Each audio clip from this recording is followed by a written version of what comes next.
गले मिलने के बाद हम दोपहर को सो गए। दोपहर को हम अच्छी नींद सोए। आज शाम को जग गए। सब बातों का ध्यान रखा गया क्योंकि शाम को मेरे भैया आ रहे थे। भैया काम से आए और हमने खाना खाया। भाभी ने कुछ खास पकवान बनाए थे जिससे चेहरे खिल उठे थे।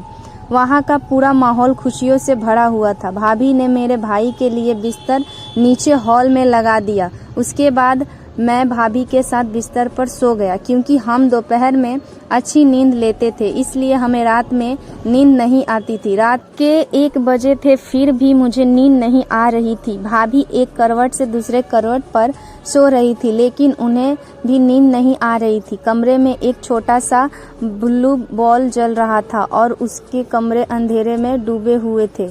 उस शांत वातावरण में हमारे मन में विचारों की लहरें उठ रही थी। एक दूसरे के करीब होने के कारण उत्पन्न का रहस्य हमारे दिमाग में घूम रहा था और भाभी अंधेरे में जग रही थी। उन्होंने मुझसे कहा, शांत रहो रोहित, शोर मत करो, सुबह के 2 बजे हैं। और फिर वह सो गई। सुबह हम देर से उठे।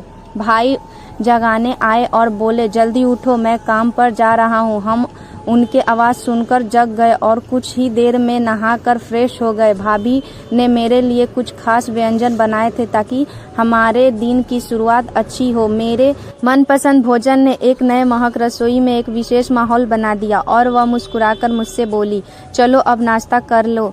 उन्होंने मुझे चाय और नाश्ता दिया और फिर नहाने चली गई। नाश्ता करते समय मुझे रात की घटना याद आ रही थी और सोचा कि क्यों ना दोपहर को भाभी से इस बारे में बात हो।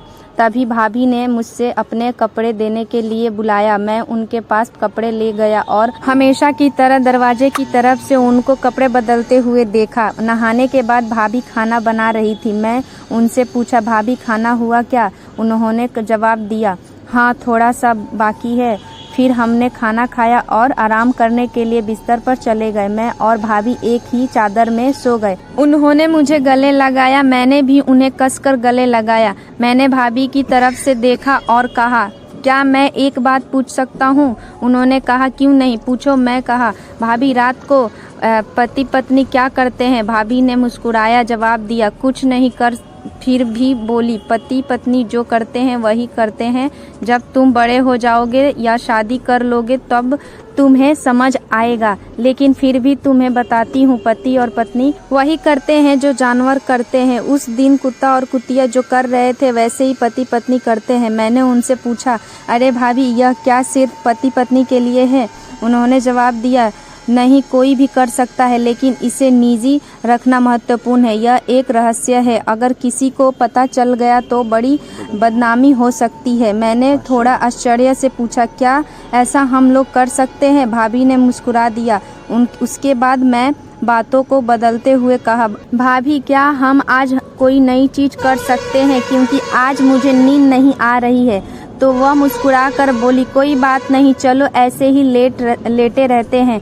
फिर हम गले मिले। मैंने उन्हें कसकर पकड़ लिया और कहा, भाभी आप भी मुझे कसकर गले लगा लो। वह तुरंत मेरी बाहों में आ गई। फिर एक अनोखा जादू हुआ। मुझे एक अपूर्ण आनंद की अनुभूति हुई। हमारे हाथ एक दूसरे के सामान को टच कर रहे थे। हमें बहुत ही अलग महसूस हो रहा था।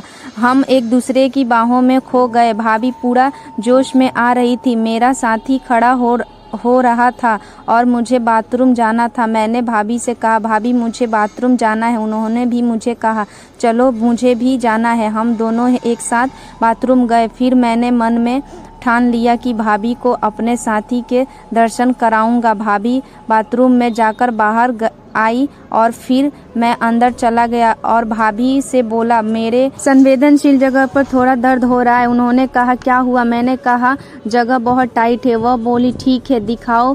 तुरंत अपना पैंट खोल दिया और अपने साथी को दिखाया। वह बोली, कितना मोटा और बड़ा है तुम्हारा? मैंने मुस्कुरा दिया। फिर भाभी ने पूछा, कहाँ दर्द हो रहा है? मैंने कहा, आगे हल्के सी जलन हो रही है। उन्होंने पूछा, अरे तुम्हें मिर्च खाई थी क्या? फिर वह अपने मुंह में ले ली और फिर उसे चूसने लगी। फिर मेरा जलन ठीक हो गया। वह मुस्कुराई और बोली, ठीक है, अच्छे से सो जाओ। फिर जलन नहीं होगी। उनकी आवाज में एक मिठास थी जो मुझे साफ कर रही थी। फिर भाभी ने पूछा, क्या तुम्हारा दर्द बंद हो गया? मैंने कहा हाँ। फिर वह बोली, मुझे वापस दिखाओ। वह सीधे बिस्तर पर गई और मेरे पैंट उतार दी। उन्होंने मेरा भी उसे पूरा ले लिया और खूब चूसने लगी। मुझसे अब रहा नहीं जा रहा था और भाभी पूरे जोश में आ गई थी। उन्होंने अपने कपड़े सब उतार दिए थे और मेरा सामान को अपने जगह पर सेट किया, सीधे अंदर डाल दी और खूब मज़े ले रही थी और हमने पूरी रात मज़े लिए और ऐसा ही हम दोनों हमेशा मज़े ले रहे थे। दोस्तों, यह कहानी आपको कैसी लगी प्लीज़ कमेंट करके बताएं। पर हाँ दोस्तों, सब्सक्राइब करना ना भूलें और दोस्तों जिनको भी अपने लव स्टोरी पर वीडियो बनवानी हो वह मुझे मेरे जीमेल पर अपनी लव स्टोरी को मेल करें। धन्यवाद दोस्तों, मिलते हैं एक नए मज़ेदार कहानी को लेकर।